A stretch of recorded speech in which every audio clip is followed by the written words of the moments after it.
So do you think Caeleb's an alien?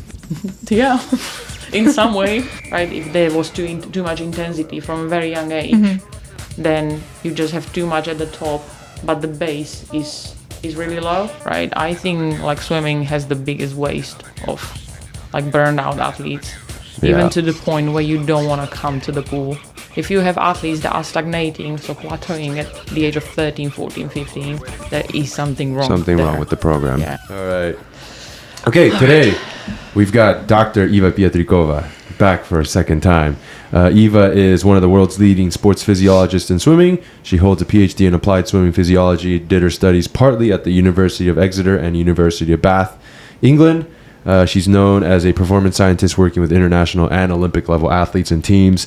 You've worked with Petey, Adam Petey, Bella Sims, Jason Lezak, Caeleb Dressel. Who else? Am I missing anyone? Swimmers? Any pro? I think the most like recent is Caeleb. I tested PT. With Jason, I only worked when I was at Flex. Okay. So those are the most dominant, okay, I would say, swimmers. Your published research, cited over 100 times, focused on things like critical power, critical speed testing, individualized training and metabolic testing. And you are now a media/podcast figure in Slovakia, where you discuss topics like creatine, sleep routines, and sports nutrition. We also have Emma. So Emma's on because she's a huge fan of yours. And when she found out, she was like, oh, I want to be on it too. So Emma Hickson-Baugh. Swam at FGCU. That's where you got your undergrad in biomedical engineering. You got your master's and did a 5th year at Georgia Tech. You got your master's in biomedical engineering. While you were doing that, you completed a project with the cross-country team working on a longitudinal load management and injury prevention study. You completed a biomechanics internship with P3 in Atlanta, where you helped assess pro athletes. And then you are also an aspiring sports scientist and fan of Eva. Main topic, fan of Eva. And you're about to complete your internship here at ASP. So I don't know if you remember last time. So we have a tradition on the podcast, which we've been continuing, where the guest of the previous show leaves a question for the future guest, not knowing who the future guest is going to be. So our previous guest asked, who's the most influential person and why? All right. It's a big one. Really difficult question to start off. Oh, God. In general.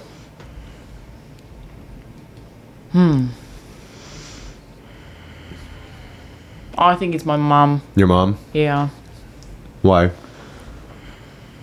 I think she inspired me, like from when I was a little girl. Like we didn't have the like easy childhood with 3 of us. I think she was a mother and father figure for me. I mean, later on my brother took father figure. Father role. Yeah. She was a role model for me, like for like health-wise. You know, she always exercised. She always put me into sports, so I get versatile. You know, I was playing volleyball, doing swimming, and she just made me love like sport and health. And then I would say she still inspires me now. Like she's now older lady. She doesn't look old. She can still do the split. What do you call it? Yeah, splits. Sometimes she just front splits or side splits? No, she does when she stands. She takes her foot and she just brings it to the top. She's just talking to you like this. Oh yeah, I'm like hi, and I can't even touch the bottom, right? Yeah, so crazy. She inspires me. She asks me good questions. You know, I was really into elite sport. And she kind of asked me questions like I wouldn't otherwise answer. You know, like I wasn't really interested in like general population when I finished my university. I thought I'm going to be just working with elite athletes, you know, kind of fulfilling one of my dreams to get to Olympics, not as an athlete, but as a practitioner. But yes, she almost like, I would say she saved me from being overworked. You know, like, you know that, you know, when you just work too much and you lose a sense of what's important. Like in elite sport, you sometimes chase open 1, open 5, and you lose the track of what really matters. And with people like with my mom or patients I have, it's like sometimes they just want to be healthy, right? They just want to correct their blood work. Right. They want to have a baby, they can't have babies, so they have to deal with like lifestyle changes. And it's a good split. I think now I'm at the place where I don't risk much, like burning out, because I have a good split of like general population dealing with like proper life stuff. And then I have athletes like Caeleb, right? Or other like NHL players that they deal with small little things. So it's quite nice to change in between. Have the balance. Yeah, I understand that. Sometimes when you just focus on elite athletes, it becomes very stressful. I understand that. Emma, you want to hit us with the first one? Yeah, I can. Okay, so I know you talked about this on the last podcast, but can you just walk us through a little bit of like how you started working? Like I know your PhD was focused within swimming specifically, but did you know you always kind of wanted to work within swimming, or what was your passion for that? And then kind of reminding us how you started working with Caeleb as well. I was always passionate about swimming. Like I remember the first time I saw Olympic Games, I think it was in Athens. There was a Slovakian swimmer that won, like, I think silver medal. It doesn't matter. There was a medal, right? So it really inspired me to win medal for myself.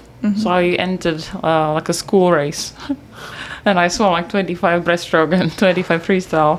I got a medal, and I slept with the medals on a pillow with a duvet. That's so cute. And I just thought to myself, like, I want to be at Olympic Games and, win a medal. At that time, I had no idea what it takes. Yeah. I just wanted to be another Michael Phelps or whatever, right? And, it didn't work out because, like, I'm realizing now so many mistakes I made. I would say I didn't know how to fuel well. I didn't know the balance between working hard and recovering. I would say the coach I had was great, at that time in my eyes. But I could start to see like holes in the system, and I think that costed my dream. And like instead of gossiping about how bad the program was, I wanted to bring solution to swimming. So I kind of got together with the coach that was coaching me, and I asked him, like, do you actually want to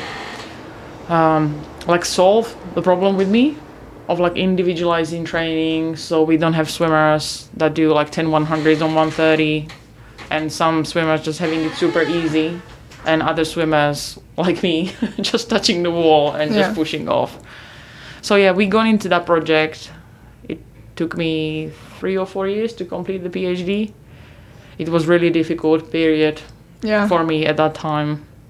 I got really, I said to you, right? You got really burnt out. I got burned out and gray hair. Yeah. But apparently your gray hair has turned back to normal colors when you're not stressed anymore. So I finished my PhD, and then I got into work for Flex. So it was like a first technology that was allowed to be used at the FINA, like World Aquatics races. I was doing some programming for the guys, interpreting it, so when you actually go onto platform, it makes sense to coaches. And then that's where I met Ryan, so the media manager or media guy for Caeleb. And I met Caeleb probably 3 or 4 years ago. He didn't even know I was on the pool side. Like, I always admired Caeleb for who he was, who he is, and what he's been through. And whilst I wasn't at the level where he is, I think we went through similar stuff, like burning out, not liking, like yourself, how you feel, not being happy with the performance.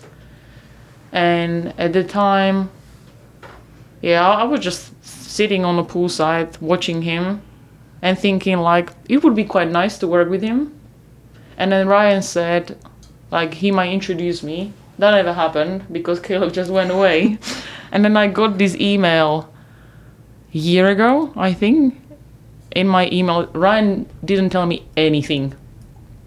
So he gave him my contact details, and there was this email saying, "Hello, Dr. Eva, this is Caeleb Dressel." That's what he said. Yeah. "I would like to reach out to you. I'm looking for a sports scientist." And I was just looking at the email, thinking, like, this is spam. That's what I thought too. Yeah. Because he DM'd me on Instagram, and I was like, because there's a lot of, fake accounts. Yeah. I was like, oh, this is a weird fake account. So, and I was in Singapore at the time, and I just told you about my experience in Singapore where I lost a lot of blood, so I wasn't like thinking clearly. I wake up in the morning, I see my phone, I'm laying in the hotel bed, I see Caeleb Dressel, I'm like half awake, my one eye is open like this, I wake up, Caeleb Dressel, "Hi Sean, I'd like to discuss working with you." So what? I'm like, oh, this is fake. And check again, check his followers, it's like, blue check mark, 700K followers. Holy shit, that's Caeleb. I turn over to Katie. "Hey, Caeleb Dressel wants to work with us." It was the craziest. Yeah. Anyways, yeah, sorry. Yeah, so I called Ryan.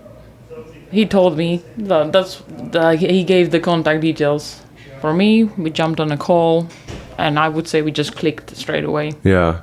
He's very easy to click with. Yeah. Yeah. Can we talk about the 3 tests we're going to do, or no? Yeah, that's fine. Is that okay? Yeah. Can you discuss the 3MT? I think the 3MT is like, people are like, wait, what? I think we talked about it last time on the podcast, but if we can go over it again. So my main research is based in metabolic testing and trying to demarcate as many physiological parameters From that one influence test. performance. So I think the main issue we deal with any sport is like there are tests that are valid, but they just really not practical. Like if you are a coach and you want to test somebody regularly, then it just needs to be easy to be applied, right? But at the same time, it has to be valid and reliable. So at the time when I was at Exeter completing my master's by research, at the same time there was a sub 2 hour marathon project, I think led by Nike. And the friend of mine was completing the PhD there, and she was doing the 3-minute all-outs. And then I discussed with her, like, can this actually be applied in swimming? At the time, it's never been applied in swimming. So I just decided I'm going to try to apply that to swimming. I've been through, like, validation. I checked the reliability of that. And then, I was walking around with cones to mark the 10 meter marks. And, the free, essentially, so to explain, the 3-minute all-out test is based on the idea that you go all out from the beginning of the test, and you get the curve that looks like, you get the peak speed, and then it's dropping down, and it's almost like showing you how fast you deplete your anaerobic reserves, right? And once you deplete anaerobic reserves, the highest speed you can metabolically maintain is your threshold. Your right? anaerobic or critical threshold. Speed. Some people call it critical power. Some people call it anaerobic threshold, whatever. Lactate threshold. Yeah. So, I tried that, repeated that multiple times. It had great reliability. And then I compared that to step test, where you do like 7 2s or whatever, 6 1s. And that showed very good validity as well. So, I started to apply that to multiple strokes, even to kicking, to pull. And then I tried to predict performances off of that. And it just seemed like a great test for swimming community, because you just don't need anything, just a stopwatch. Yeah. Right? Yeah. By now, I use analysis, I have the VO2 master on, I put the Moxie monitor on, just to add extra variables. But the idea is, once you have the stopwatch, you can take some stroke rates. When you plug it into the calculator, I can share the sheet at the end. Then you have the numbers for your threshold, for the size of your anaerobic capacity, I call it battery, and then your peak speed. And you can also see how your technical proficiency is changing as your muscle is just filled with metabolites. What's anaerobic capacity? How do you define that within that test? So as I said, the curve, you know, it comes up the speed and it's declining down and it levels off. So where it's leveling off. So how big that curve is? It's what happens underneath, yeah. right? So if there's more surface area in that curve, then you have a bigger anaerobic capacity before it starts to level off. Yes. Is your anaerobic capacity. Yeah, so imagine like you shade off the area above anaerobic threshold, but beneath the curve, right? Mm-hmm. And that's where it starts to get really interesting, because you can have, 10 swimmers with the same threshold, but you can have, out of those 10, each of them has different characteristics above the threshold. Right. Where you can start to put people in different groups. Like there might be a person that has really tiny anaerobic capacity. There might be a person that has really high anaerobic capacity. They need to work on two different things. Mm-hmm. But in swimming, we tend to put people in the same group. Yeah. Right. Regardless of you do PB plus, right? Or you do estimated threshold. You just hold your throat your pulse for 10 seconds. Yeah. What are the other two tests? So the second test we do is 450s, all out. This is the place where we look at the recovery kinetics. So after each 50, I get the peak lactate. The peak is not at the end of the 50, but we wait for the true peak to come in. So somebody comes in, you get the first measurement, and every minute you take it. Yeah, until you see the peak. When does peak usually occur? It's different for everybody. Yeah. Okay. That's why you should never ever take the first measurement as the last one, like your peak one. So with some swimmers it peaks at 8 minutes, some swimmers at 3rd minute. And then you essentially draw lactate kinetics curve, so you just have dots. Mm-hmm. And then you calculate area under the curve as well. So how much time they're spending accumulating that amount of lactate. I usually put VO2 master on, where we look at how fast the VO2 is coming back down. So you see with swimmers, like the fitter the swimmer there is, the faster they come down to their baseline VO2. Does VO2 mirror lactate?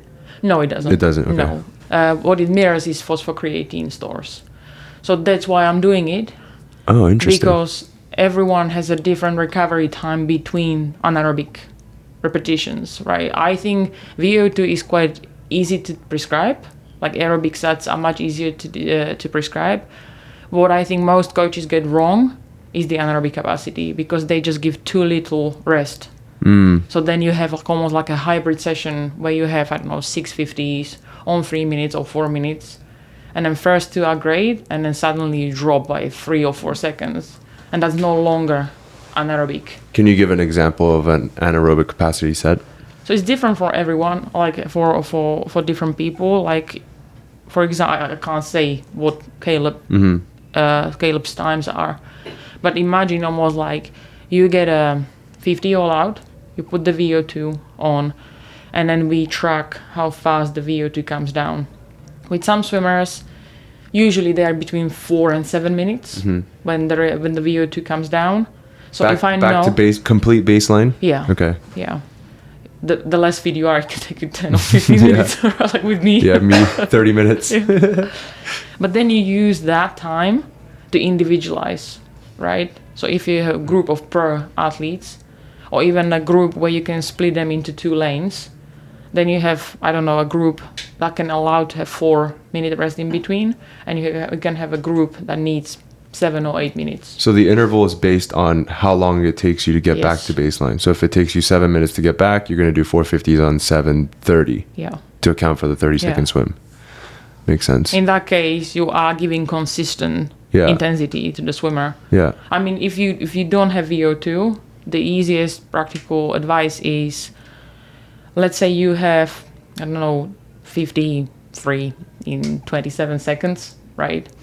On the first one, on the second one, you get 27.5. And then you have a standardized interval, 4.5 minutes.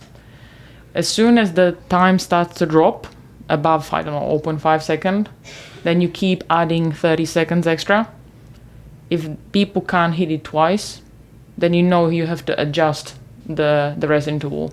So what we do with Caeleb, for example, we add, if he hits 2 strikes, then we extend by a minute, right? Then he gets back on track.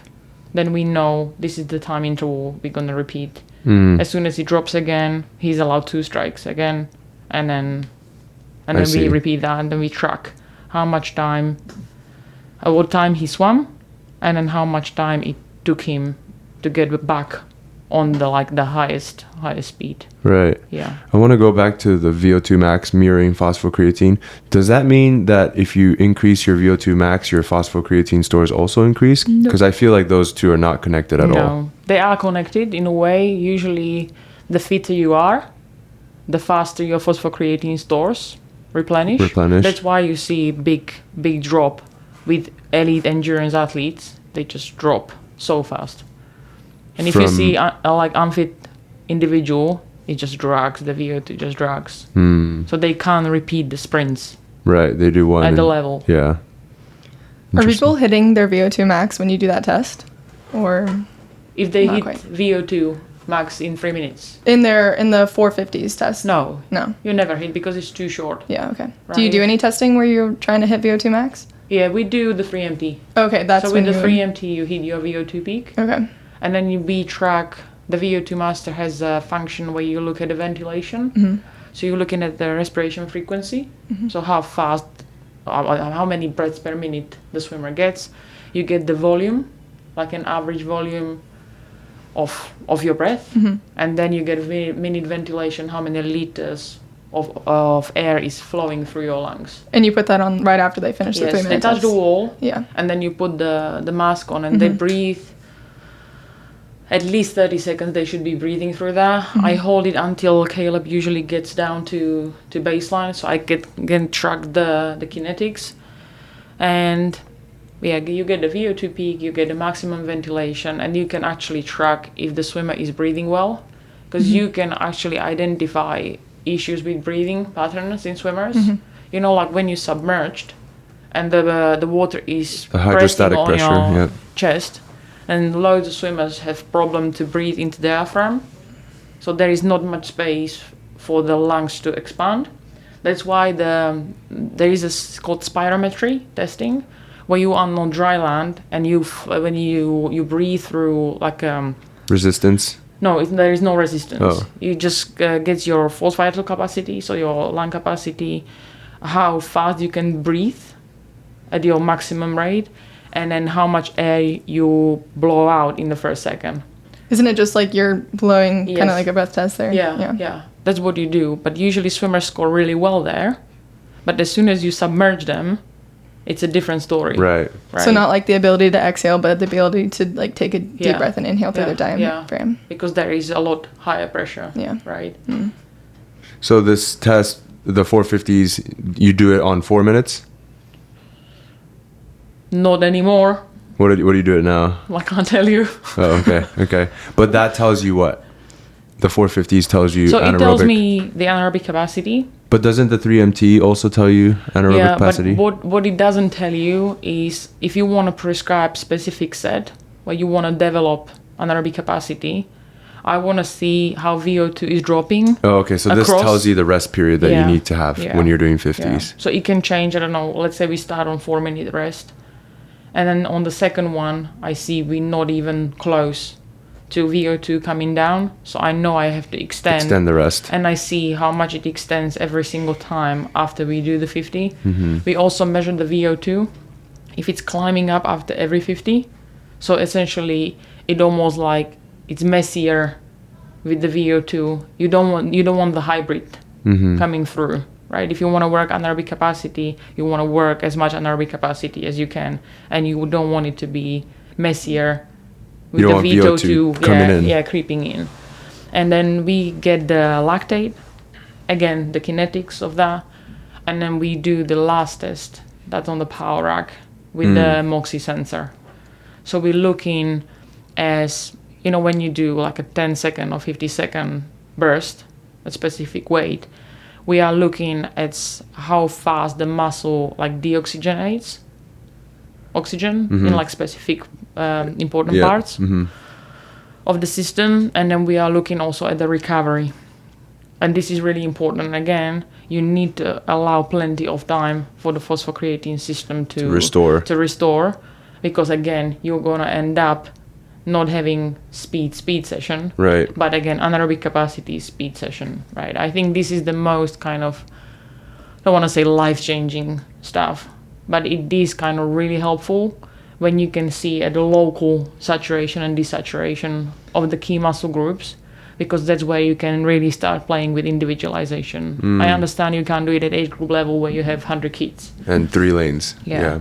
But if you have elite athletes, then they're looking for improvements and making sure if there is extra, 30 seconds, it's going to benefit me more, because if you repeat that week by week, by months and years, that can make a change in your Olympic cycle. Right. Especially if the difference between gold medal and silver medal is 0.01.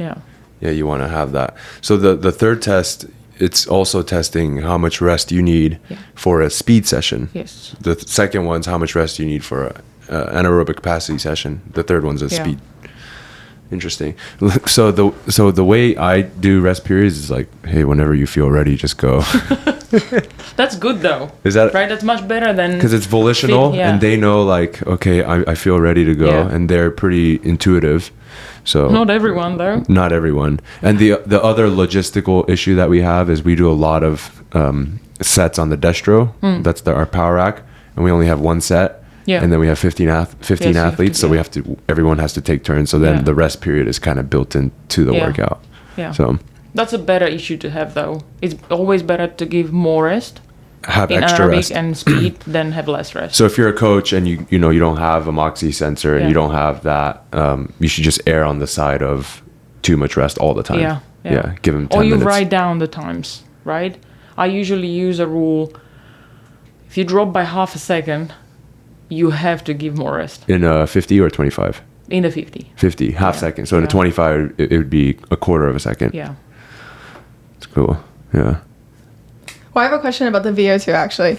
So you're saying like how long it takes to return to baseline. If it takes you longer, then you're more out of shape. If you're trying to then improve that and get them to recover faster with VO2, do you want to adjust then their recovery, like how much rest they take in between in order to kind of force their bodies to improve their ability to recover? Or how do you kind of improve that then, or work on it when you see that they're unable to recover quickly? Yeah, so usually how fast you recover is dependent on your aerobic system. So your mitochondrial density, right? Mitochondria are fabrics that consume oxygen, release energy. And you work on your capillaries, right? Capillarization of your muscles, and you do it via aerobic work. What I tend to see, swimmers with lower threshold tend to have lower VO2 max and have lower ability to recover. So they all relate to it. Yeah. So I would usually prescribe I don't really like threshold work. I do some like VO2 work where I'm very specific about the times swimmer needs to hit. Usually go on 1-to-1 work to rest ratio. I compensate a little bit. The younger the swimmers they are, the more, I don't want to say volume because I'm not a big fan of like volume, but sometimes you have to compensate if there is somebody really unfit and he was or she was over-identified, right? If there was too much intensity from a very young age, then you just have too much at the top, but the base is really low. So yeah, I would say I would do some volume, but not in the primary stroke.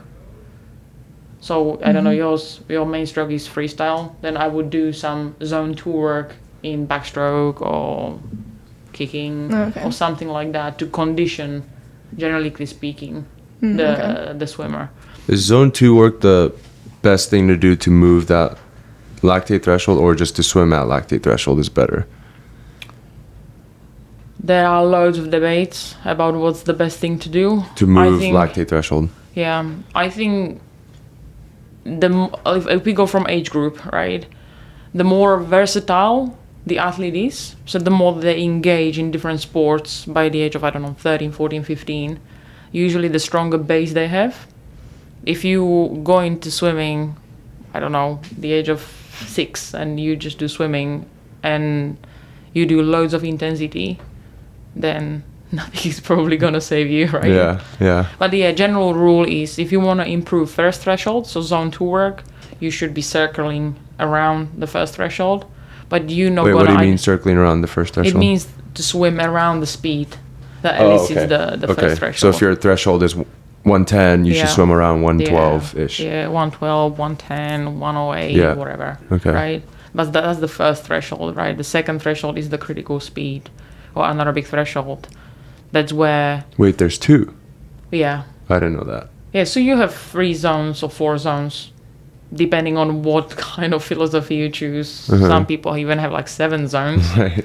But you truly have only 4 zones. Okay. And they are demarcated by thresholds. They're called thresholds, right? You have the first threshold. It's called aerobic threshold. There's some people call it lactate threshold. I could just call it first threshold because the terminology just changes and it's confusing. So at the first threshold, you do loads of volume, generally speaking, in sport, not just in swimming. That's where you build your mitochondria, your fabrics that like oxygen, produce energy. That's the zone 2 work. Yes. Yeah.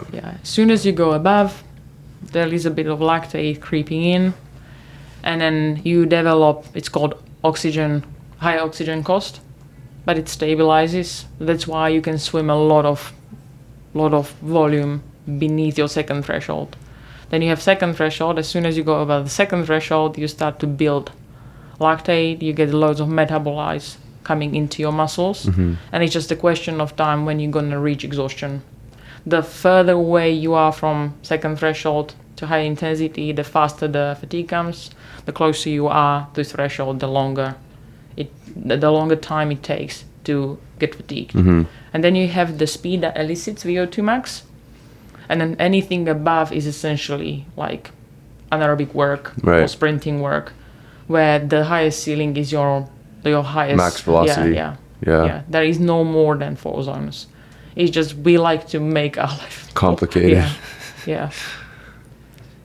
Okay, next question I just have on the lactate testing, because I feel like that's something that I've seen some colleges do before, but do a lot of people do it wrong or differently than what you've seen is like beneficial? I don't know exactly what they've been doing, but I feel like from what you described, it's like you have to keep going until they're reaching peak lactate, and then afterwards, do you think a lot of people are doing it well, or how do you think is the best way to go about it? I think with lactate, it's really difficult to get it like done really well. Okay. First thing is like even to take the blood well, it is hard to take it well. Like especially if you have like classical lactate analyzers, there is a strip that comes into the analyzer and you can't touch the water or the sweat. As soon as it gets in, it just throws stupid numbers out. It's like I got one athlete once doing the 3MT and I got like 2. And the coach was like, no, you didn't work hard enough. I'm just like, you just can't take it for granted. Like whatever the analyzer throws at you is the right thing to do. It's the right thing that it reads. So usually it's quite important to pick a right side so you don't have the sweat or the chlorinated water coming into analyzer. Then you usually wipe off the first drop, right? And then after the rep, I take lactate every minute. So I can draw the line how the kinetics of the lactates are behaving. I get the peak value, and then I usually go beyond the peak. So just I look how it's being cleared, right? So yeah, that's what I use. In some sports, not necessarily just in swimming, you calculate how much blood lactate you produce per watt per kilo. So the paddles, you have the EO paddles now. It comes from cycling, where, for example, you have a threshold, 3 watts per kilo. And then 3 of us can have 3 watts per kilo. But usually the most economical athlete will be the one that produces the least blood lactate per watt per kilo. Yeah. Right? Because you are the most efficient. Like with the paddles, if you get the watts through, you can now calculate for that swimmer how much blood per watt per kilo they were producing. Have you done that before? If I did that. Yeah, did you do it? Yeah. I use it when I have the paddles available, then I track it. But it's really difficult to gauge it if you just have meters per second.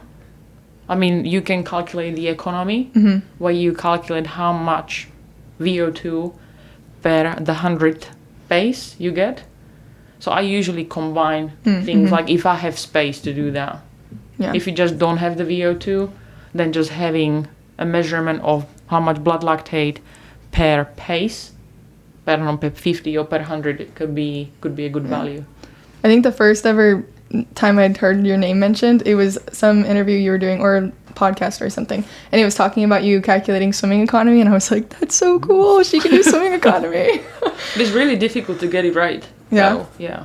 How do you calculate it? So you get the VO2 mass thrown, right?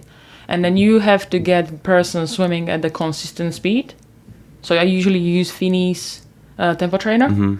You put it on like 25 or 50 meter split. Swimmers are usually good at hitting the times. And then you do like 100s or 200s, and then you put the VO2 on. You repeat that a few times, and you get the VO2 measurement. And if you know how much it took you to swim 100 meters, then you can calculate how much VO2 it costed you. And what you want to see over time is at the speed that you chose, you consume less and less oxygen. And less oxygen. Yeah, because you are fitter. Going back to the blood lactate, so when you do the blood lactate readings, what training prescriptions do you get from after you read the lactate readings? I don't necessarily get training prescription from lactate. I use 3MT and the VO2 of the three tests to inform me or the swimmer or the coach what we should be working on. So when I get the right rests in between the 50s or the 10 meter blocks, then we prescribe the session. The lactate for me is there. What is the peak value? It correlates to your well max with power. with your max power, but mainly your battery size or your anaerobic capacity. So usually what I see is the greater the athletes can push maximum lactate, the greater the anaerobic capacity I see in the 3MT. It's not necessarily the rule every single time, but there is a nice relationship. Oftentimes. Yes, in between. So the lactate probably is the least important measure, I would say, out of all. But at swim meets, they're always doing it, and it looks cool. Yeah, it does look cool, but if you don't do it well, then it's just, for me, it's just a waste of time. Right. And it costs a lot of money. I don't know how much it costs here, but back at home, I pay for 25 strips, like 80 euros. Dang. Yeah. Wow. So it's quite expensive, right, to measure many people in the right way. And a lot of people, they use it at swim meets just to know how much to warm down. Yeah. Right? Like break the ear. No, you still have lactate. Keep warming down. Yeah, that's where it's useful. Yeah. But then, But like as an athlete, I still feel lactate in my arms. Like I don't need a blood lactate reader but you to can know use that. you can use the lactate to get the priming right. Right, we do know between 2 and 3 millimoles is like an optimal value to get the benefit from having Before lactate racing. in the system circulating. So knowing what is kind of your optimal strategy to keep at the 2 to 3 millimoles, that's where the lactate is useful. Right? So like in the meet warm up, hey, I need to do 25s on 40 seconds. Yeah. That gets me to 2 to 3 millimoles. Yeah, and everyone is different, right? And everyone has a different clearing mechanism. So with somebody, you can maintain 2 to 3 millimoles for 20 minutes. Right. With some people, it just clears so fast that you lose it after 5 to 10 minutes. How do you clear lactate faster? You raise your VO2 max? Well, you have more mitochondria, more capillaries. Yeah, the better aerobic system. The faster you clear it, right? It's not necessarily you clearing lactate as a bad thing. Like we've known for ages now, lactate is a good thing, and it's a fuel for your heart, for your organs, not just for your muscles. What you want to clear is the metabolite. The hydrogen. Yes. But lactate and hydrogen they mirror each other. Yeah. Right. And so once if you you measure consume lactate, you know the hydrogen is also gone. Yeah. I see. So if someone does clear lactate slowly, then do you get training prescriptions from that? If I see somebody clearing it really Very slow, then I you're know I have to prescribe a block of training to make them clear it faster. Give That's them where more VO2. I used, VO2 or just general conditioning. Yeah. Like it doesn't have to be necessary just in the pool.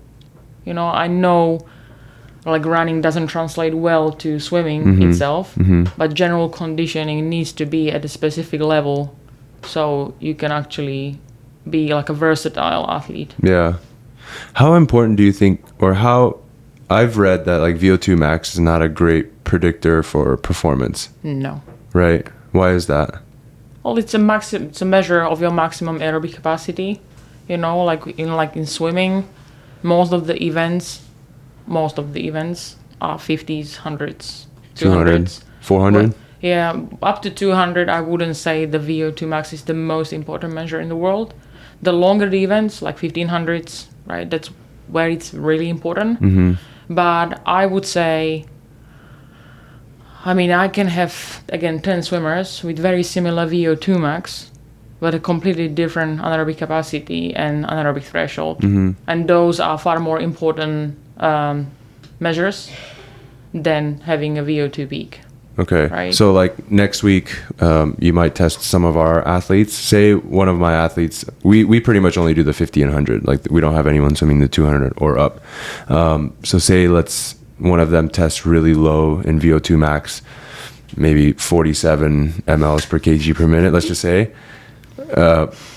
If that's the case, should I take any action on that? I have to see the full profile. Oh, you can't just No, off of the VO2 max, I just can't say like, you need to do VO2. you need more VO2 max. Yeah, you just have to look at the full picture. What a very high anaerobic threshold, low VO2 max, is that enough to know or not really? No. Oh, well especially like in 50 and 100, like the most important is the peak speed and anaerobic capacity, and there comes anaerobic threshold, right? But you could have, I don't know, I was doing some research, like elite swimmers swimming 50s and 100s, and you could have swimmers having the similar peak speed and anaerobic capacity, but what will differentiate them is the VO2 max. No, it's the anaerobic threshold. Wait, sorry, go back. I missed. So you can have two swimmers, let's say having the same peak speed or having the same anaerobic capacity. Okay. So you would assume they are the same, but what can distinguish them is the anaerobic threshold. Oh, okay. Yes. Capacity versus threshold. Yeah. Okay. It's not necessarily that it's going to dictate your performance in 50, but what it's going to allow you is to train more. Harder. So let's say, I don't know, people with really low threshold will be able to repeat 450s.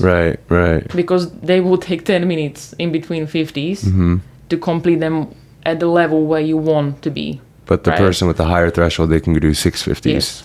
So you can get through higher volume of repetitions. Right. And usually the more you can repeat them, the muscle adapts. Right? If that's the case, then I guess VO2 max also matters in a very similar regard. Yeah. Because the higher your VO2 max, the more efforts that you can do. But you have to measure VO2 in the pool. Right. You can't just go... You can't do it on a treadmill or... Yeah. It doesn't correlate at all. Yeah. I hit 67 mLs on a treadmill. Yeah, you will be like 35 in the water. That is shit. You're bullshit. Isn't it harder to change your VO2 max as well? Does that, like, as you get older and kind of you're like training and that's something that doesn't fluctuate as much? Yeah, that's how we were taught, actually. That it was like, I remember I read some articles where it says like it's genetically given, the VO2 peak. And even sometimes like coaches come to me and ask me like, can I actually change VO2 peak? And it's everything you can change. Things, doing things in the right way. Like that's the whole idea, I think, of not necessarily testing too much. But I think at least once a year, like at least at the elite level, you should be getting tested across the parameters that matter to swimming. It's like even in strength, right, or in conditioning, you wanna see the parameters, because then you can compare yourself to something, right? PB is one thing, but if you plateauing, then you wanna know why you are plateauing, because lots of swimmers are plateauing. Yeah. Right. Yeah. Okay, question about like age group swimmers pretty much, and how you're creating this profile for them, saying, you know, this is what you're good at, this is what you need to work on. How do you think at such a young age, because I know that a lot of from your last podcast, you were talking about how you struggled because it was not individualized when you were training, and it led to burnout, which I think a lot of club swimmers can experience, just like you're doing the same grunt work as everybody else and you can't really personalize it as much. But when they're at such a young age, like, how do you differentiate between like kind of specializing them, I guess, or like kind of individualizing, but then also they're in a point where they're probably going through a lot of changes, and like each year they might look a little bit different with how they're performing and stuff. Like, kind of how do you balance that between like individualizing but then letting them naturally improve as they're getting older? I think it depends at what age we are talking about. Usually I work with athletes 10 and above. Mm-hmm. I think for me it all starts in any sport with educating the athlete, that you actually tell them to work through different speeds, like knowing, like, if I need to swim slow, it is because of that. If I need to swim fast, it's because of that. And everything you put in I need to drink. Everything you do in the system, they're doing it for a reason. Yes. Like if you have something written on paper, if it's written well, obviously, then it is there for a reason. Mm-hmm. And I have experience with like young age group swimmers, they just want to swim fast. Yeah. You know, they race each other.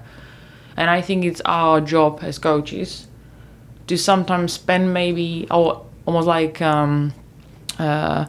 give up maybe one session in a month or in a year, just to spend time with the club and explain, this is how the body works, you know, this is why you do it.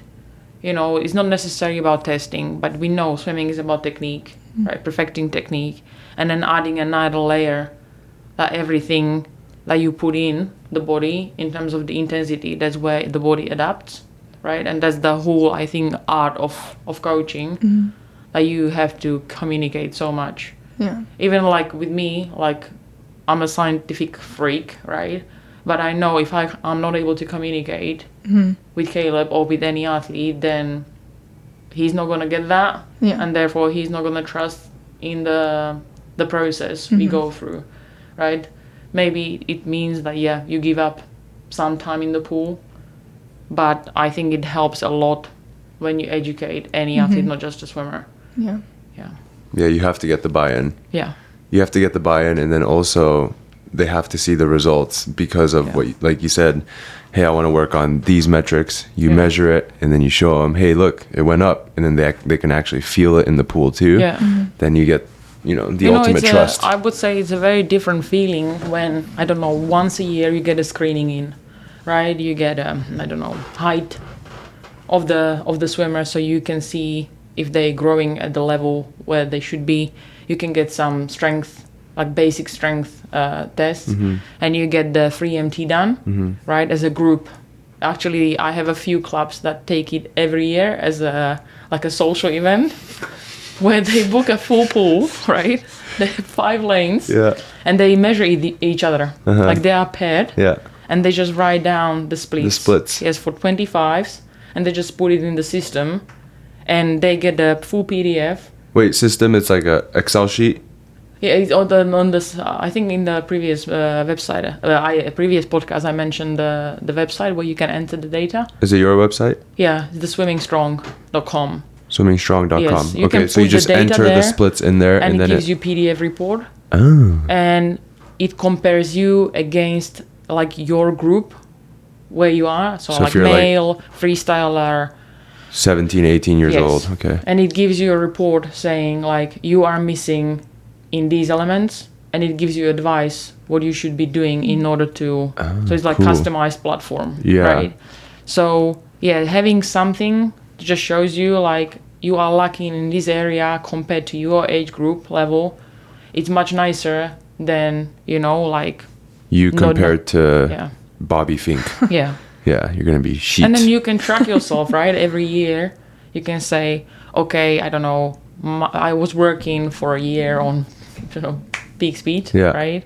And I haven't improved, or I improved very little, right? Like you expect at age group level, they are going to be improving most of the time because of the growth. If you have athletes that are stagnating, so plateauing at the age of 13, 14, 15, there is something wrong. Something wrong with the program. Yeah. And you would be surprised how many of that age we have in the system that are just plateauing. Yeah. And I can probably guess that most of it is because we're spending way too much time trying to increase lactate threshold and not peak speed. Yeah. At a younger age. Yeah. And the technical stuff, and right? And technique, yeah. Not enough doing technique. Doing loads of miles of swimming. With not enough technique, just developing lactate threshold. Yeah. Have you ever had a moment where you were working with the club and you kind of pointed that out? Like, did you have to go to the coach and kind of... You are shit. This program is shit. Yeah, kind of. For that. Just like that. You're shit. This is all shit. Sorry, this is an inside joke, so I keep using it. I had all sorts of programs. You just have to be able to communicate well. Like, my job is not to criticize. Mm-hmm. If people choose to work with me, I just give you the data. Yeah. And it's my job with the coach to make it work in some way. Nobody is asking at age group level, you have to have it all individualized and it has to be nice and precise and perfect. But a small change could be a massive thing for a club, right? I don't know. I had a club of, I think, 50, the one I mentioned that they do it as a social event every year.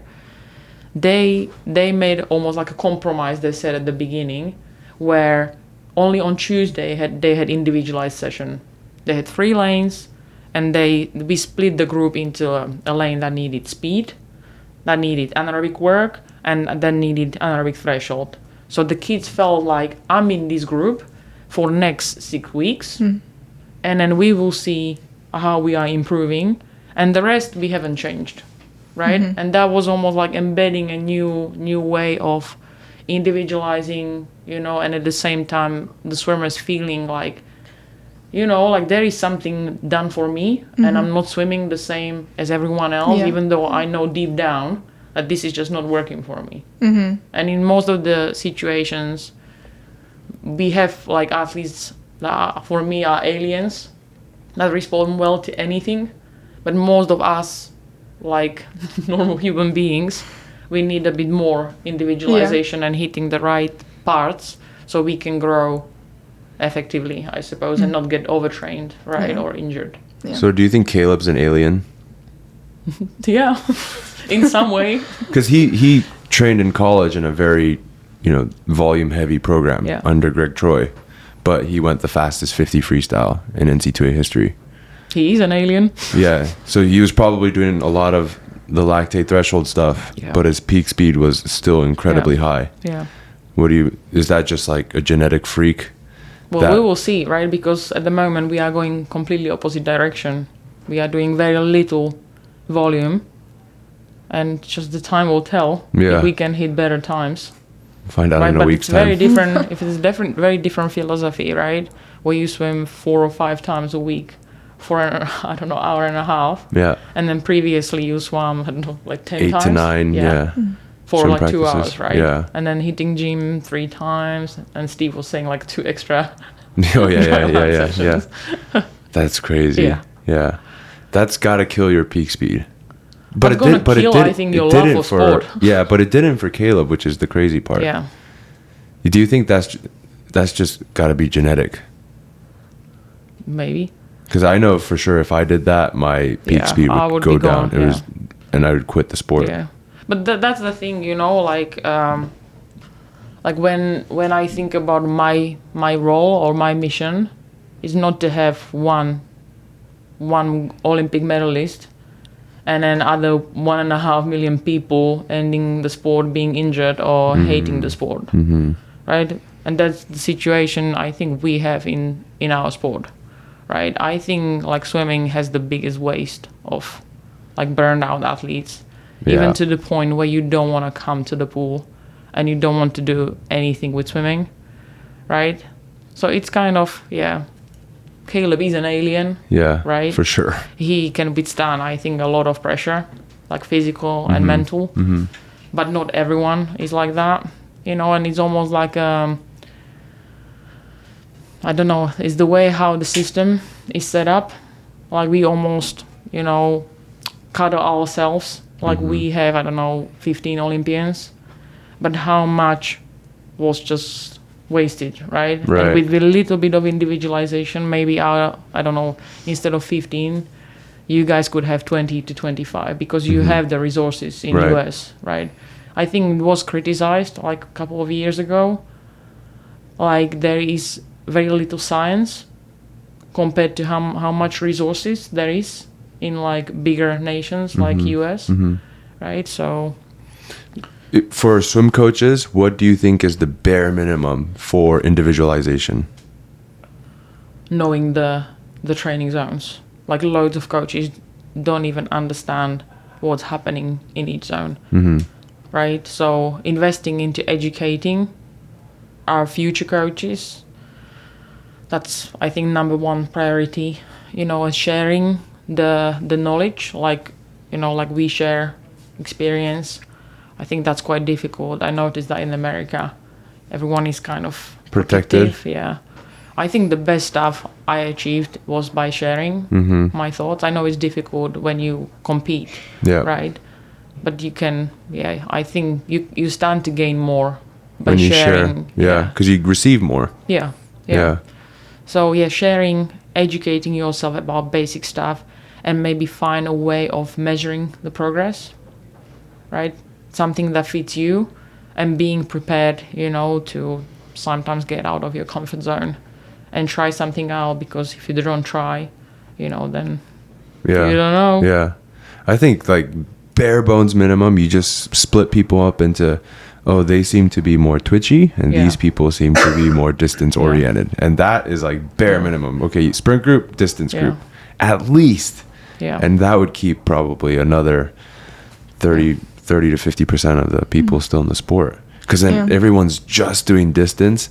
And I think I talked about this on the last podcast, but people like me who are sprinters, like you start feeling bad, like you did something not good. Like people shame you because, oh, you're not working hard. But really it's just like your lactate is crazy high. Yeah. But then the coach is like, you're not working hard enough. But it's that's what I'm saying. Like we are so behind our sport. Like I can compare that to like working in cycling or running. We just missed so much time. Like even using technology to our favor, like we still use fingers on the neck and counting the beats. Me too. Yeah. Oh my God. That was like our baseline in college for like what zone you're in. It was like we did one set where we got our max heart rate. And then after that, she would be like, all right, be this many beats below your max heart rate. And that was determining like our effort for the set. Yeah. So I don't think we moved much. The sport, like if you look at Tour de France now, like they use like core monitors to calculate the core temperature, skin temperature. You get the sweat testing done. You know how to cool off the fastest. You measure your carb oxidation and so on. And swimming, just nothing. do the same stuff. I suppose part of it's also financial though, because there's a lot of money in Tour de France. And there's not a lot of money in swimming, and so we just kind of default to dinosaur methods. Because there's no financial incentive for us to do so. Yeah, I think at this point there is a lot of money in cycling, but there hasn't been always this much money. So I think like if you do a small step, I'm not asking for a step where you go and buy 50 analyzers, right? But even like starting with something, like if you have lactate analyzer, then learn how to use it well, not just somebody showing you what to do and you just take it as, I saw a friend of mine doing something on a poolside and I'm just going to repeat what they do, right? So having education body in a system, you know, like I'm sure you guys have something like a swimming science body in swimming. Here? I hope so. We used to have a journal. Not journal. Like, do you have like a methodology group, like that sits within your? Oh, in USA Swimming. Yeah. I get an email like a couple times a month. Do you? Yeah. I think there's a group that they are Is there? starting to like build back up where there's like a few scientists that are working on like actually, I guess, moving forward with like what they're putting out for swimming for USA Swimming. Yeah. What is it? Drew's friend. Oh, Corey. Yeah. He got back with USA Swimming, and so I Okay. think they're really pushing for that Yeah. area within USA Yeah. Swimming right now. Yeah, so the difficult stuff is gonna be if you're trying to push out something scientific, at what level the coaches are to kind of digest that, you know, and that's what I kind of see in different nations. Like you have entering swimming coach that just did like a weekend course, Yeah. and where you cover everything and anything, and it's really difficult, I think, for a person like that to digest everything at once. And then suddenly you have this group of scientists shouting at you lactate threshold, critical power, Right, deoxygenation, right? So there is this gap. And I think in generally, not just in USA Swimming, we should be bringing the worlds more together, not just being separate. But it's really difficult because, coaches tend to not be prepared to get out of the comfort zone, and scientists are just too, this has to be valid, it needs to be controlled. And it's just not life. You need a good mesh of Yeah. both. Yeah. Yeah, I think USA Swimming, we need to have a certification to actually, the only certification that we have is Safe Sport, which is like, has really nothing to do with like actually coaching excellence. It's like, that's just a liability thing that USA Swimming does. But we don't have any educational, I mean, they have like resources, but it's not mandatory. But, all you have to do is get your lifeguarding certification and then take Safe Sport, and then you're a certified coach. Like this is what is good about, for example, Australia. Like they spend a lot more time On coach education. Yes. Yeah. Yeah. And the research piece now with AI, there's like no excuse to not be able to read research. Yeah. Like you just plug the research in, like, hey, read it to me in a 5th grade level. Boom, read it back. And if you can't understand that, then you should probably work a different job. Did you have... I guess my interest was kind of switching more towards college setting as somebody who just kind of came out of the collegiate swimming world, and like this is obviously a very pro swimming setting, but like kind of how do you see colleges taking advantage of like sports science, or do you think there needs to be an improvement? Because as somebody kind of wanting to go into collegiate sports science, even just like talking with people who are in that field and like doing the job, it's like there's not a lot of support for swimming. Like you're mostly focusing on the higher level teams of the college, so it's like, do the coaches themselves really need to be like digging into this, like we said, and learning how to do this themselves?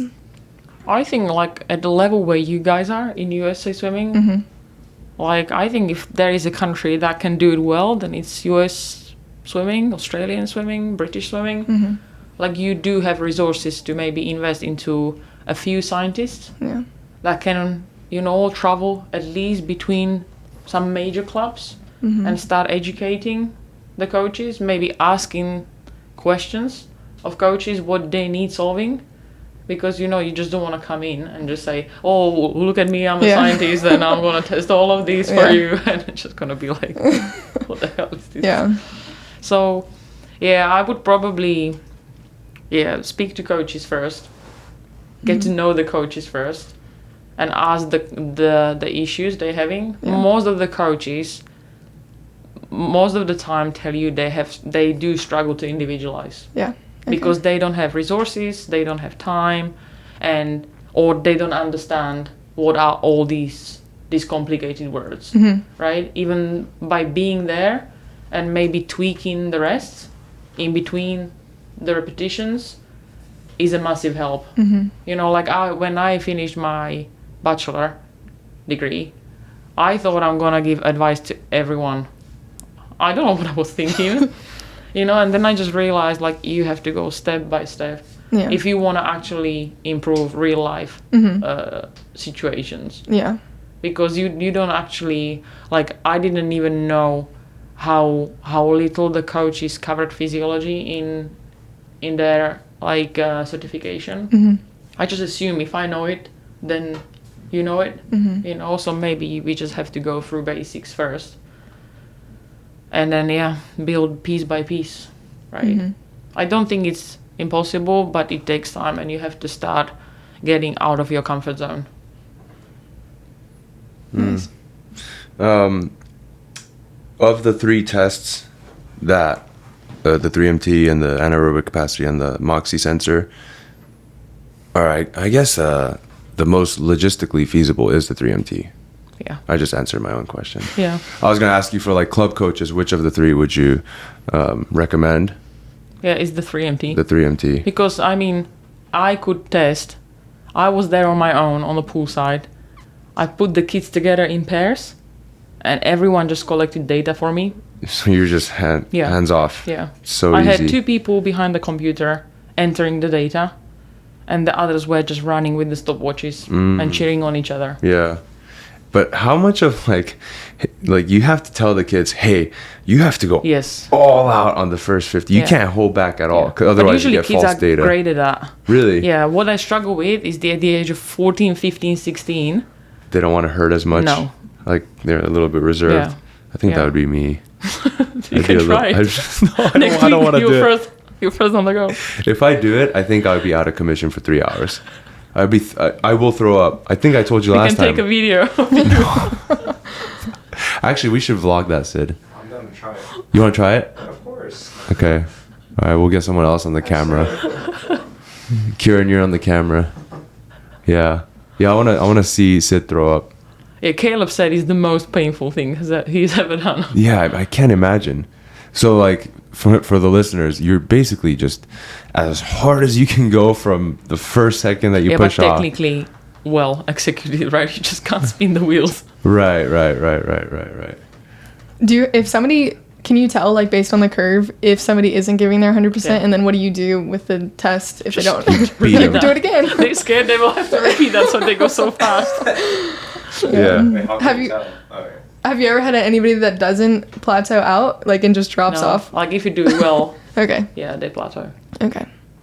Yeah, like I'd imagine some distance swimmers who like their lactate peak is like 12. Like they could probably just keep going for a while. Like they there just are got a smaller curve. Like yeah. with sprinters, you have massive peak and it's dropping, massive and it drop drops off. really low. Yeah, With like distance swimmers, you have a smaller peak and it just levels off yeah. pretty much straight away. But how much of like how is Caeleb's stroke at the end? His stroke. Funny. But like, Then he said can he you was like, can you actually, when you did the reliability and validity of it, can you actually say that that's their lactate threshold pace when the technique is no longer? Yeah, I validated that. Really? Yeah. Tell But me. that was part of my PhD, to get the threshold and to make them swim at the threshold for, I think, 10 twos. And we were taking heart rate, VO2, lactate, and looking if it's actually If it's the same. maintainable and if you get the metabolic like plateau, right? And it was the same. Pretty much, yeah. That's validity, right? Yep. No, yeah, okay. It is. Just getting if you my scientific terms If right. you can get similar values, Is right? validity. Yeah. And then reliability is if you can reproduce. Yeah. Dang, I took a master's for There a you reason. go. okay, another question is there any tests that we do in different sports that you wish we could do in swimming as well? Oh, good question. I would love to have power somehow in swimming. What kind of power? Well, the power output you push through, right? Like even with those paddles that you Like get. peak power you're talking No, about? the power you push right through the water. Oh, okay. Because I think that's one of the most difficult things to get right in swimming. Like if you cycle with some power, right, then it usually means you go faster.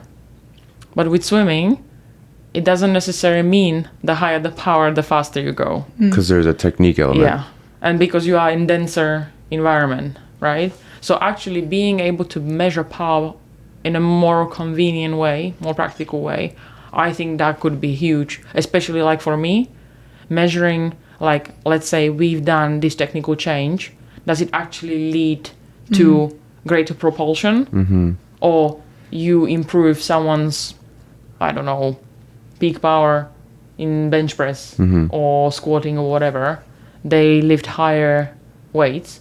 Does it actually translate Translating. to power and B to propulsion? Right? Do you think that's where like resisted swimming with the towers or destros, can that help you kind of mimic power output numbers? Yeah. Like if you swim with 50 pounds and you swim faster, then technically your wattage went up. The question is, no event in swimming is dictated purely by peak power, right? Right. What you measure is as you get longer, it's less and less predictability. That's what you care about, the metabolic cost, right? How much, like let's say we're gonna swim, I don't know, 103 all out, and you can see how many watts it's costing you, and then you can measure, for example, the VO2, the lactate. That's where you can start calculating blood lactate per watt per kilo. I think it's gonna come soon. I mean, if you have already now have the handsets, EO hand paddles, then it must come in next few years. I mean, that's where the technology is going. It just has to be, I suppose, easier to use and easy immediate feedback. And it can be like, oh, you have to download the Bluetooth and the connected. Is that how the EOs work right now? A little bit, yeah. It's like when you have a watt meter, like power meter on your Garmin, for example, you just see the data straight away and you can make decisions. Like at the moment, you just rely on coach's eye, right? Like or the swimmer's feeling, right? Did he feel faster? What does the watch say? You know. But if you really want to access someone's potential, like you do have to use some form of science, because that's what Pogačar is about, right? He's made massive improvements he wouldn't be able to do without science. Right? Wait, who? Pogačar? Who's that? You don't know who that is?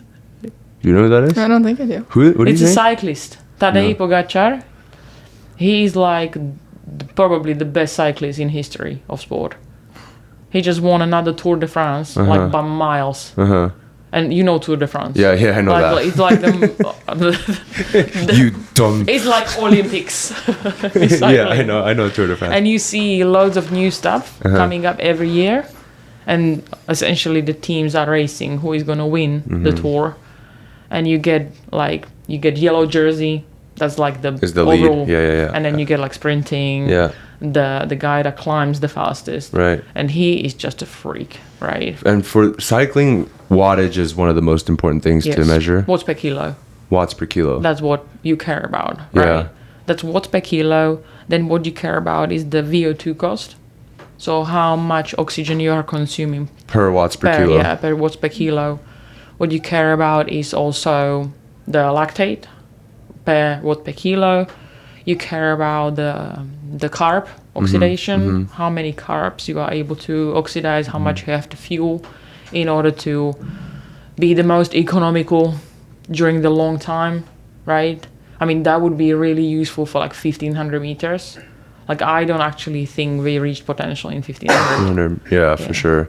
So if you were to like just wave a magic wand and invent a device that you can measure watts per kilo for swimming, how would you invent that? I don't know. It'd be invented by now. Idea. No? I don't know. Can you just attach a rope and see the velocity of the rope? You could do.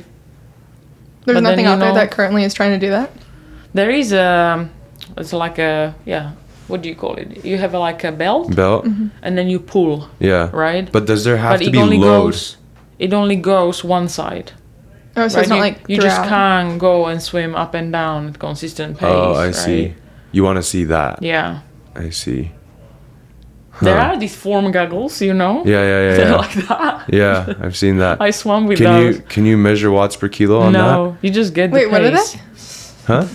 What are they, goggles? Form goggles. Like it can show you the pace. There's like a projector. projector. It's just popping there. They're that big. You get more drag than that. On once. Yeah. They're weird. Terrible. Yeah. Kieran, you should explain your project later to Eva to see what she thinks about it. Or maybe I'll do it right now. So right now we have a Kaiser machine. Yeah. You know Kaiser, the pneumatic? I do. So he's doing a project right now where he's measuring, I'll just talk about the single arm one. So we're taking the watts and we're doing a max effort, one straight arm like this, and you're just pulling down as hard as you can at multiple percentages of your body weight. So like we'll do 1 rep at 5% body weight, 1 rep at 10%, 12%. And what we were hoping to find was, everyone seems to produce their max power at 15% body weight. That was our hypothesis. But what we're actually finding is some people produce their peak wattage at 8% body weight. Some are at, the highest was 19, right? GV. So the highest that we found was 19% body weight. You produce the highest wattage.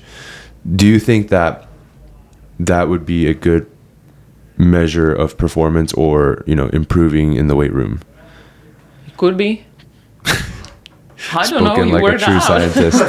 Yeah. I don't know what we want to make of it yet, because I thought we were gonna find like, okay, at 12%, you know, you're gonna find your peak power, but it's really all over the place. So I'm wondering if, you know, we spend a block where we're trying to improve peak power for an athlete, if that would translate into the water. I think it's like if we draw things like the cycling, like there are guys that go with really high cadence.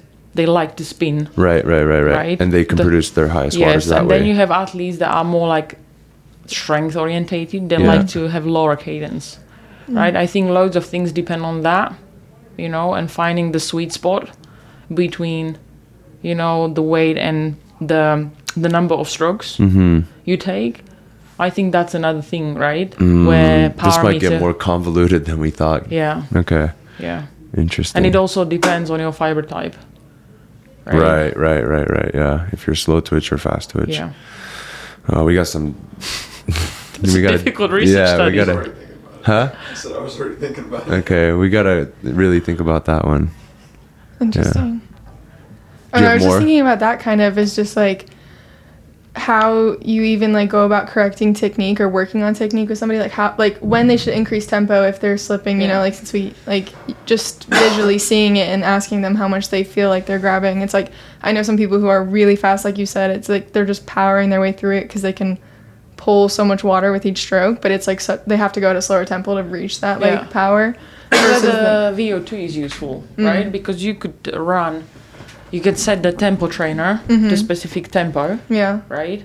And you ask them to swim specific time. Let's say, I don't know, 45 cycles per minute, 50 cycles, and 55 cycles per minute, right? And you can measure the VO2, and what costs you the less is usually what works the best for you. Oh, yeah. Right? Okay, what you're most efficient at, yeah. Would you ever want to be able to do VO2 tracking during swimming? Yeah, that would be nice, but I don't think that's going to happen. Yeah. Right, I remember when I was doing VO2 analysis, there was this massive user piece. Yeah. You had to put it in your mouth.